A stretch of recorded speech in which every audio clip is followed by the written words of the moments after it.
Money Matters on FOSS 107 with Hinckley and Rugby Building Society. Okay, very good morning to Colin Fyfe from Hinckley and Rugby Building Society, joining us for Money Matters this morning. Good morning, Colin. Good morning, Mark.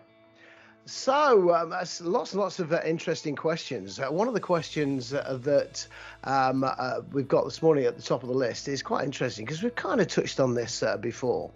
Is there a danger of the housing market overheating and prices could fall back? And how does the industry, i.e. you guys, monitor this situation? Yeah, well, I can assure you, Mark, we monitor it very, very closely.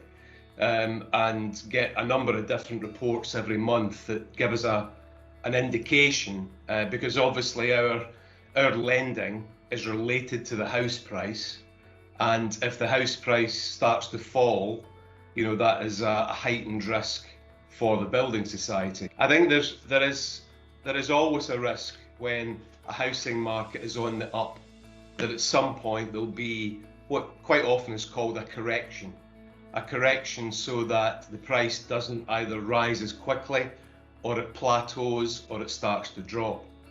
Now, I think the big difference at the moment is there is so much demand for housing and for different types of housing.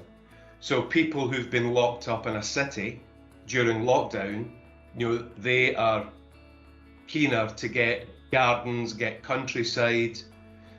You've got still the disparity between the amount of houses that are available to buy or rent and the amount of people who want to buy or rent. I was looking at some statistics last week that said that there was 16 people looking to buy a house for every house that was up for sale. Really? Now, that's just, again, that's unsustainable. Because the last time this happened was what, 2007, was it, something like that? Well, we had obviously the financial crisis round about that time, 7, 8, 9. You know, you could look back in history, sometimes every 15 to 20 years, and there's been this rise in prices and then followed by a sharp downturn. That's what the Bank of England, that's what every lender would want to avoid. Yeah. And typically the government will look at, does it use interest rates to try and monitor that and make sure that it glides the housing market rather than the rises and falls. Okay, another question here. My house is paid for and I'm happy where I live. I'm of retirement age, but with a very small savings pot, and I'm considering equity release. But there seems to be a negative stigma. Have local building societies ever considered providing this service? Quite interesting, huh? Interesting. Yeah, building societies have, and I think I might be right in saying there's one or two of them who do. We haven't at this moment got into Hinckley and Rugby, and I think the sort of negativity towards it is reducing, because it is an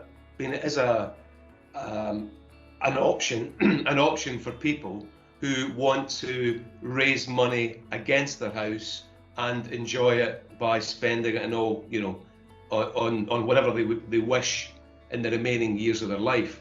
I think that the critical thing is to do your homework and shop around and look for an equity release provider who's well regulated, who is got a good track record, got a good name in the market. You're going to love this next question because it's it's a strange one.